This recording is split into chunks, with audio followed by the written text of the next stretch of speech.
Hello students, स्वागत है आपका आज की इस वीडियो में। आज हम क्लास टेंथ की हिंदी क्षितिज पार्ट 2 के चैप्टर सेकंड यानी चैप्टर 2 स्टार्ट करेंगे। चैप्टर से पहले हम ये सेकंड जो चैप्टर है आपका राम लक्ष्मण परशुराम संवाद, इसको हम पढ़ेंगे और इसका अर्थ ग्रहण करेंगे। उससे पहले हम इस चैप्टर के जो लेखक हैं, राइटर हैं तुलसीदास, थोड़ा उनके बारे में जानेंगे। तुलसीदास जी का जीवन परिचय, कवि का जीवन परिचय की बात करें। क्यों कि कवि का जीवन परिचय इसलिए भी महत्वपूर्ण है परीक्षा की दृष्टि से, खासकर टेंथ के स्टूडेंट्स के लिए, क्योंकि परीक्षा में हर चैप्टर का जो भी राइटर हैं उनसे रिलेटेड उनकी लैंग्वेज, उनकी भाषा, भाषा शैली, साहित्यिक योगदान, उनकी प्रचलित कृतियाँ, प्रसिद्ध उनके जो भी लेख आदि जो लिखे हैं हमने, उनसे रिलेटेड क्वेश्चन पूछ लिए जाते हैं। तो इसलिए आइए हम भी इस चैप्टर को शुरू करें। उससे पहले हम इस चैप्टर की रीडिंग करें, उससे पहले कवि का परिचय पढ़ते हैं। तो जैसे कि इसके जो आपके कहना चाहिए, इस कवि इस चैप्टर के जो राइटर हैं, लेखक हैं तुलसीदास जी, तो उनके बारे में पढ़ते हैं। तो तुलसीदास जी का जीवन परिचय यहाँ से पढ़ेंगे।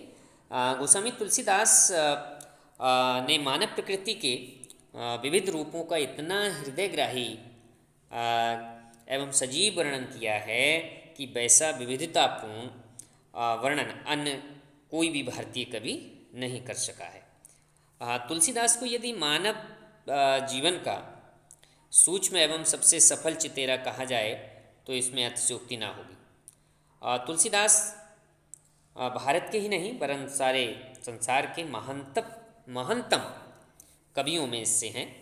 और तुलसीदास द्वारा रचित श्री रामचरित मानस मानव संस्कृति का अमर व्याख्यान है। और यहाँ जो मैं बता दूँ आपको, यहाँ जो हम चैप्टर पढ़ेंगे, इसमें सेकंड चैप्टर आपका क्षितिज का जो सेकंड चैप्टर है राम लक्ष्मण परशुराम संवाद, ये रामचरित मानस का ही एक छोटा सा उसका पार्ट है।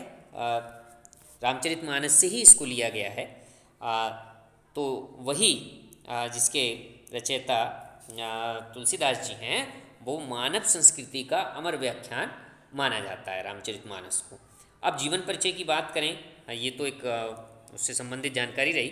अब यदि हम जीवन परिचय की बात करें तुलसीदास जी के, तो गोस्वामी तुलसीदास जी के जीवन में देखिए, जीवन परिचय गोस्वामी तुलसीदास जी के जीवन से संबंधित कोई प्रमाणिक सामग्री अभी तक प्राप्त नहीं हो सकी है। कहा जाता है कि तुलसीदास का जन्म उत्तर प्रदेश के बांदा जिले के राजापुर गांव में सन 1532 में हुआ था। लेकिन कुछ विद्वान उनका जन्म स्थान सोरों, जिला एटा, ये जिला एटा नहीं है, वर्तमान में ये जिला कांसीराम नगर बन गया है, वहाँ मानते हैं। सोरों जो जिला कांसीराम नगर है, उसमें एक सोरों एक तहसील है, उसमें वहाँ इनका जन्म स्थान माना जाता है। कुछ विद्वान तुलसीदास जी का जन्म संवत कहना चाहिए 1554 विषय में मानते हैं। और तो ये कह सकते हैं हम कि इनके जीवन से जो संबंधित इनके जो कहना चाहिए तिथि है, उसके बारे में दो मत हैं, दो मत माने जाते हैं। और इनके जन्म स्थान के बारे में भी लोगों के अलग अलग मत हैं। इसीलिए कहा है कि श्रावण मास के शुक्ल पक्ष की सप्तमी तिथि को मानते हैं इनका जन्म इनका। और इस संबंध में एक दोहा भी प्रसिद्ध है। ये देखिए, इनसे एक दोहा है कि 1554 विषय कालंदी के तीर और श्रावण शुक्ला सप्तमी तुलसी धरो शरीर। कहा जाता है कि 1554 विषय में कालंदी के तीर, श्रावण शुक्ला सप्तमी तुलसी धरो शरीर। तो ये इनके जन्म से संबंधित ये अलग अलग मान्यता है, दो मान्यताएं प्रचलित हैं। कुछ लोग इनका जन्म बांदा जिले के राजापुर गांव में मानते हैं और कुछ लोग इनका सोरों जिला एटा में इनका जन्म स्थान मानते हैं। कुछ सन इसी प्रकार से कुछ लोग सन 1532 में इनका जन्म स्थान मानते हैं, तो कुछ 1554 ईस्वी में इनका जन्म मानते हैं। इस प्रकार से इनके ये हुई इनके जन्म से संबंधित बात। अब जनश्रुतियों के अनुसार गोस्वामी तुलसीदास के पिता का नाम आत्माराम दुबे था और माता का नाम हुलसी था। कहा जाता है कि इनके माता पिता ने इन्हें बाल्यकाल में ही त्याग दिया था और तुलसीदास का बचपन अनेक प्रकार की आपदाओं के बीच व्यतीत हुआ। इनका पालन पोषण संत बाबा नरहरिदास ने किया था। उन्होंने इन्हें ज्ञान और भक्ति की शिक्षा प्रदान की। उन्हीं की कृपा से तुलसीदास जी वेद, वेदांत, दर्शन, इतिहास, पुराण आदि में पारंगत हो गए। बाद में इनका विवाह पंडित दीनबंधु पाठक की पुत्री रत्नावली से हुआ। कहा जाता है कि ये अपनी रूपवती पत्नी के प्रति अत्यधिक आसक्त थे और इस पर एक बार वह अपने मायके चली गई इनकी पत्नी, तो तुलसीदास भी उनके पीछे ससुराल जा पहुँचे और इनकी पत्नी ने इनकी भर्त्सना करते हुए कहा कि लाज ना लागत आपको दौरे आयु साथ और धिक धिक ऐसे प्रेम को कहा कहो मैं नाथ, अस्त चरम में देह मम तामे ऐसी प्रीत ऐसी जो श्री राम में है होत ना तो भवभीत। तो ये उनकी पत्नी जो थी एक बार मायके चली गई अपनी और पीछे से तुलसीदास भी पहुंच गए। तो इसकी उनकी पत्नी ने बड़ी ही आलोचना की, इनकी बड़ी भर्त्सना की और इसीलिए उन्होंने कहा कि ये जो शरीर है हड्डियों और मांस का एक कहना चाहिए जो देह है उसमें ऐसी प्रीत, ऐसा उसके प्रति ऐसी तुम्हारा प्रेम है, अगर ऐसी ही प्रीत राम से की होती, श्री राम से, तो तुम इस भवसागर से पार हो जाते।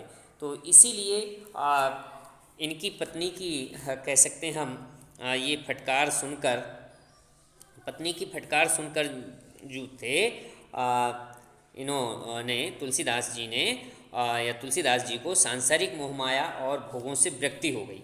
यानी कहना चाहिए हम इन्होंने उसी समय प्रण ले लिया कि सांसारिक मोहमाया और भोग विलास सब कुछ त्याग दिया और इनके हृदय में राम भक्ति की भावना जागृत हो उठी।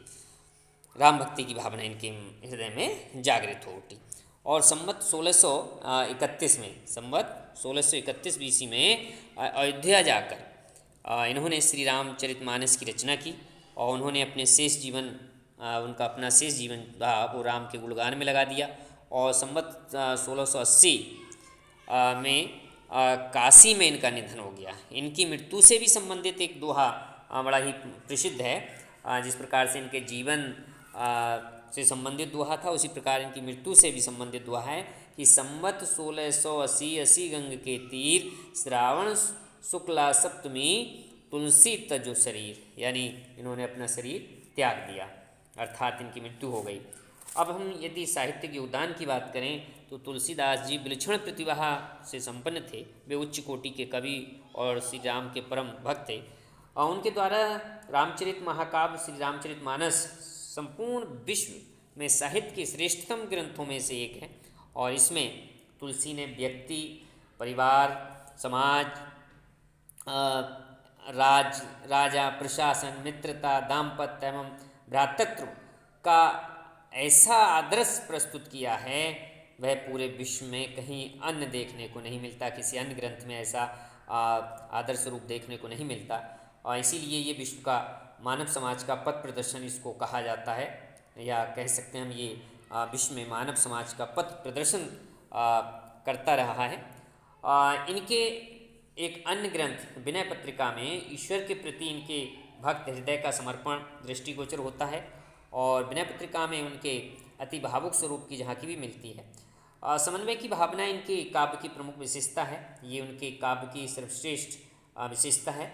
इन्होंने अपने काव्य में सगुण, निर्गुण, ज्ञान, भक्ति, शैव, वैष्णव और विभिन्न मतों एवं संप्रदायों के समन्वय के उद्देश्य से अत्यंत प्रभावपूर्ण भावों की अभिव्यक्ति की है। इनका संपूर्ण काव्य शिवम की भावना से उत्प्रोत है। भाव चित्रण, चरित्र चित्रण एवं लोक हितकारी आदर्शों के चित्रण की दृष्टि से इनका काव्यात्मक प्रतिभा का उदाहरण संपूर्ण विश्व साहित्य में भी मिलना दुर्लभ है। अब यदि हम तुलसीदास जी की कृतियों की बात करें तो गोस्वामी तुलसीदास जी की 12 रचनाओं का उल्लेख मिलता है। कितनी? 12 रचनाओं का उल्लेख मिलता है। ये रचनाएं हैं श्री रामचरितमानस, विनय पत्रिका, कवितावली, गीतावली,